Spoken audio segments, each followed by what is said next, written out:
when the dawn breaks and then the morning sends the sun. We are as much God now in this form as God. We are as old as God because that's who we are.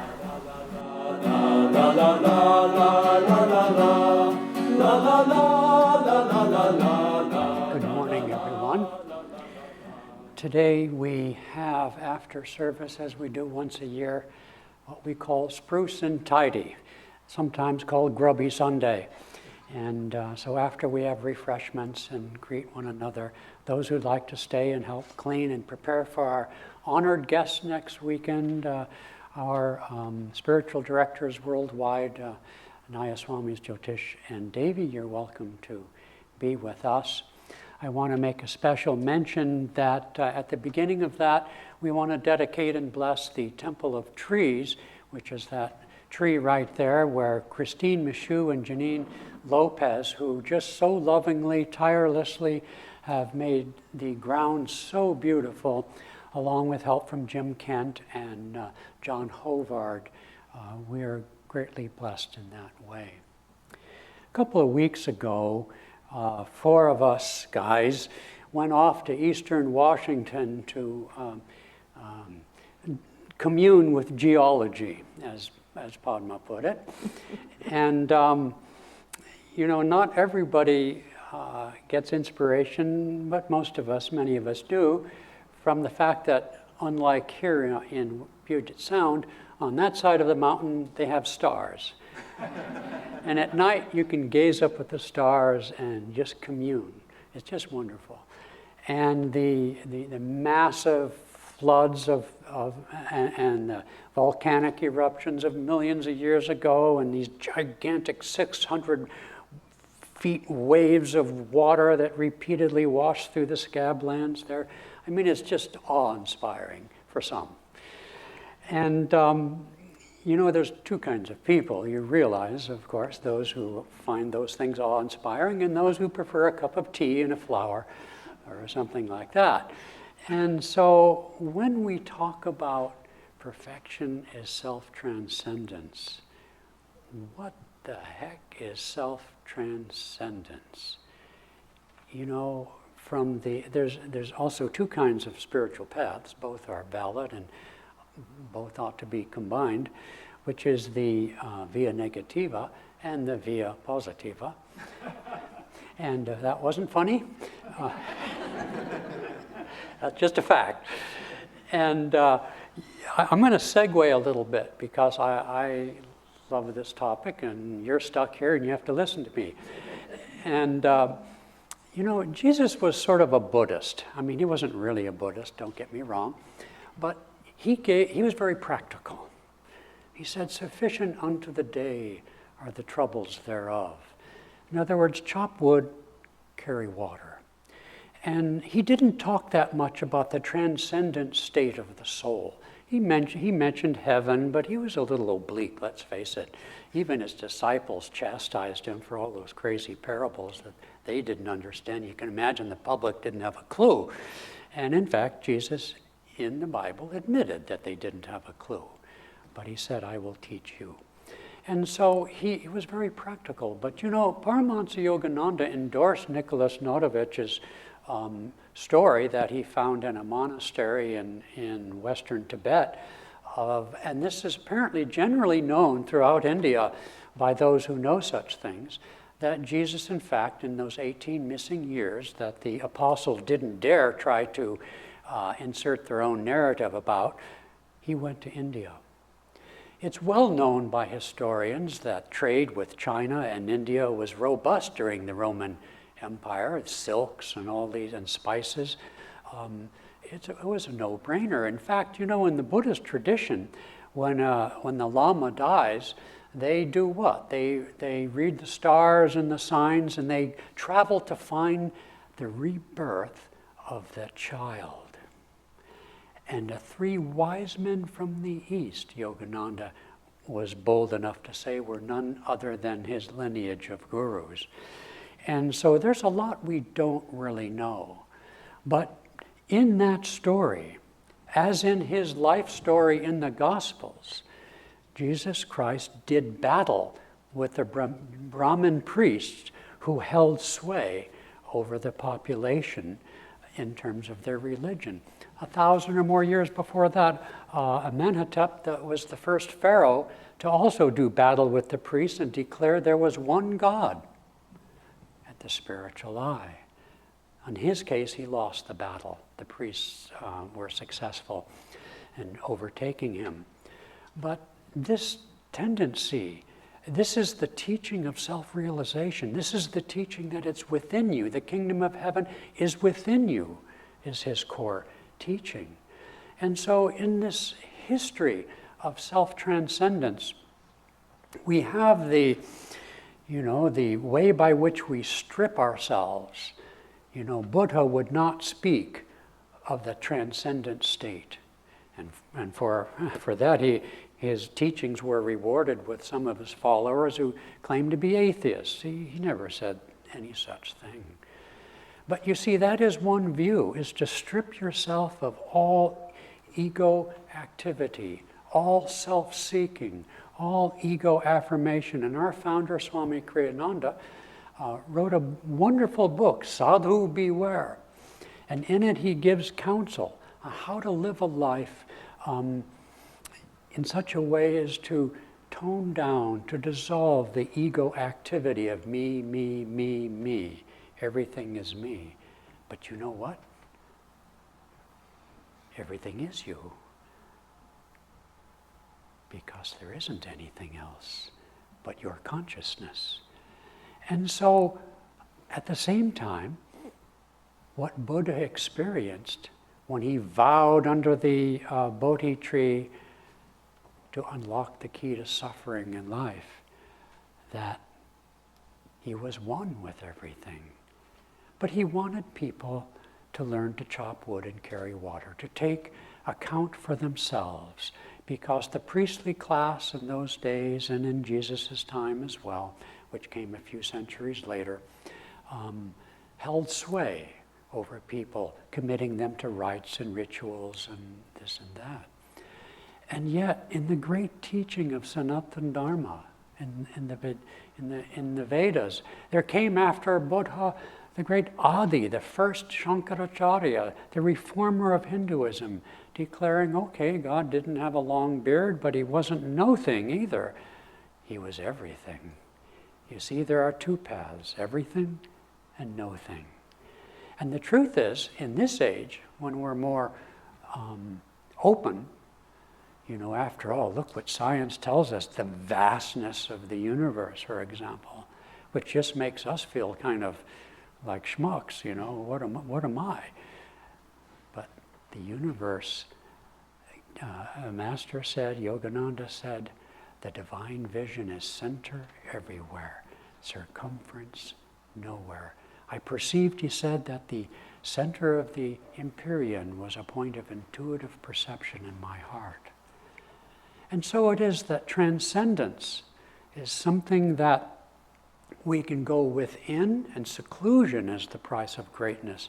One of the downsides of living in close association with other people day in and day out and so forth is that, it reminds me of a story Swami Kriyananda said, which is one time he was on a bus in San Francisco looking out the window as the bus went down the street, and he saw on the building wall a huge, gigantic monster.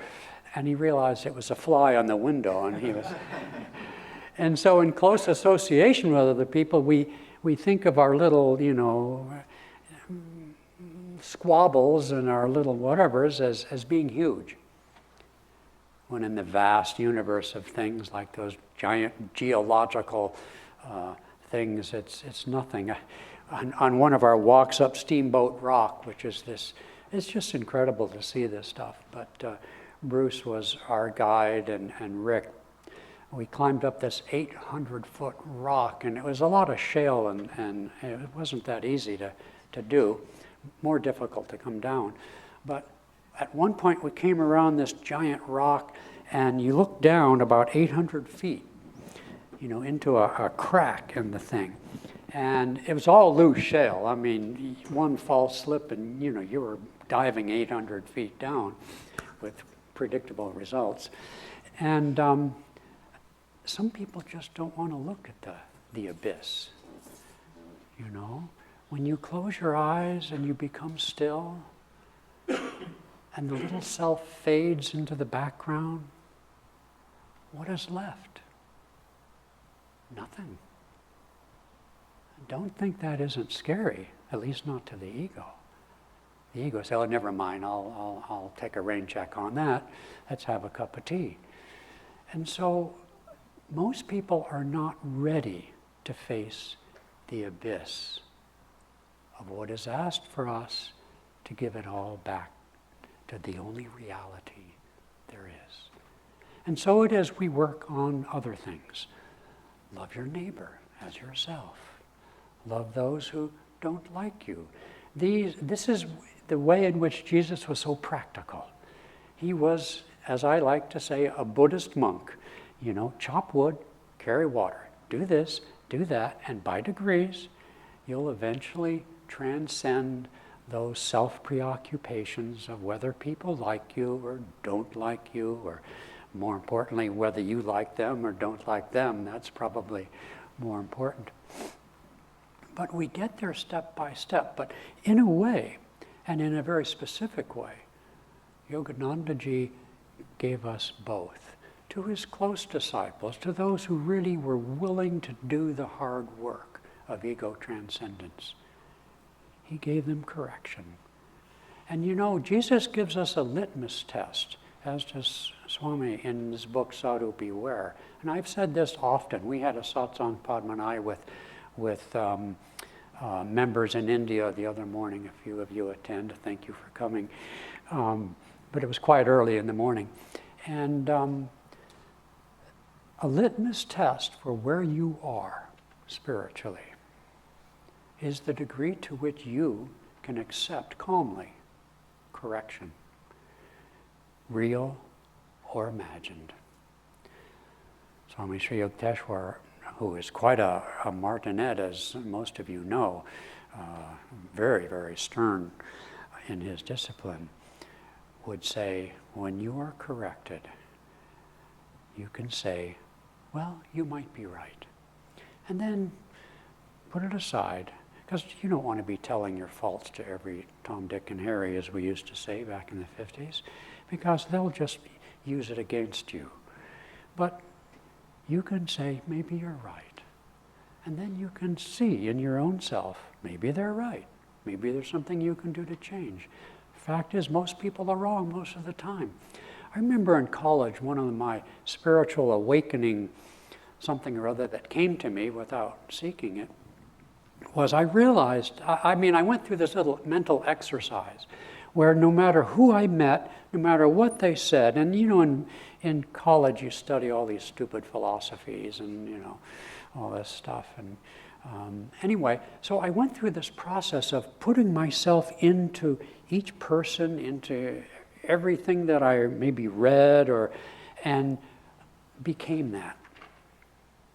And I realized just, you know, on the one hand, there but for the grace of God go I, right? Isn't that an expression? I could be anyone. Dumb, smart, saintly, evil, whatever it was, I could be that. It didn't take that much. The other thing I realized on a little bit different track but related was that, you know, when you're young and full of yourself, you have lots of opinions, right? You know everything. And as you get older, you realize how little you know. But when you're young, you don't know that. And so when I was more full of myself than I am now, I would have this strong opinion about trivial things. You know, when you're in college or that age, it's all pretty trivial. But I'd have these strong opinions about this ism or that ism and this thing and that thing. And every time I affirmed, you know, this thing or that thing, I found, to my horror and dismay, within days, it would strike me that that was completely wrong. That the other side of my opinion was just as right. And so I remember Jamana sitting here. I just remember how she said it. I don't know why, because it's true. It's not hers alone, but I remember her saying it. She said, you know, the spiritual path begins when you stop investing in your opinions. You know, most people are wrong most of the time, and we have such a limited view on reality. We don't see the reality that other people experience. Other cultures are, you know, introspective, extroverted. Seclusion is the price of greatness. That greatness isn't something political or historical. That greatness is the greatness of your consciousness.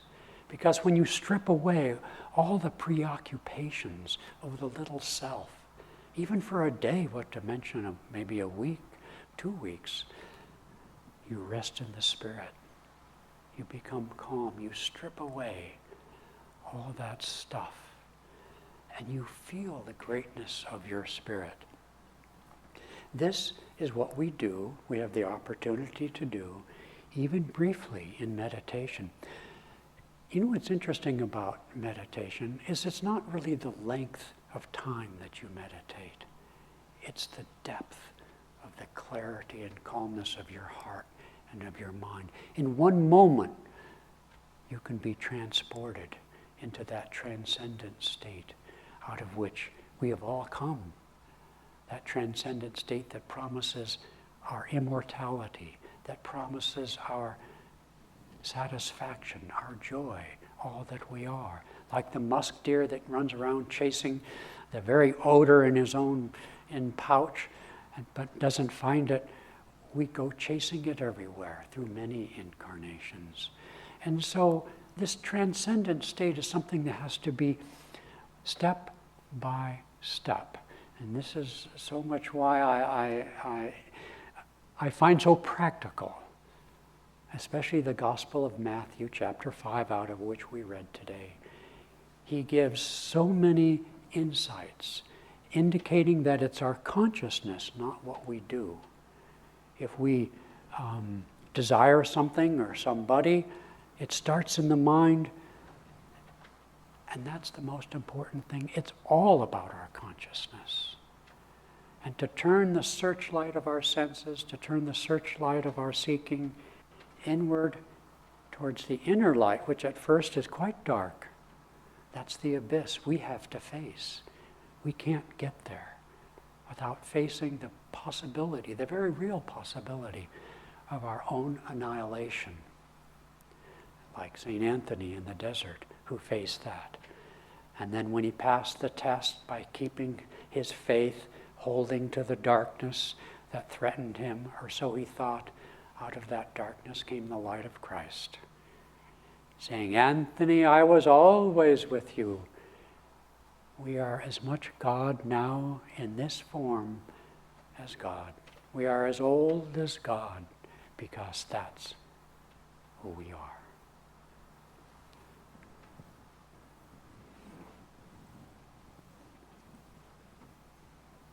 Oh, wait, not done yet. In honor of Jyotish Novak, who's coming, his recent blog gave us a poem from Khalil Gibran, and it's perfect for the occasion, or the topic. Fear, it's called. It is said that before entering the sea, a river trembles with fear. She looks back at the path she has traveled from the peaks of the mountains, the long winding road crossing forests and villages. And in front of her she sees an ocean so vast that to enter there seems nothing more than to disappear forever. But there is no other way. The river cannot go back. Nobody can go back. To go back is impossible existence. The river needs to take the risk of entering the ocean, because only then will fear disappear. Because that's where the river will know it's not about disappearing into the ocean, but of becoming the ocean. When the cherries bloom, Kyoto sings all day.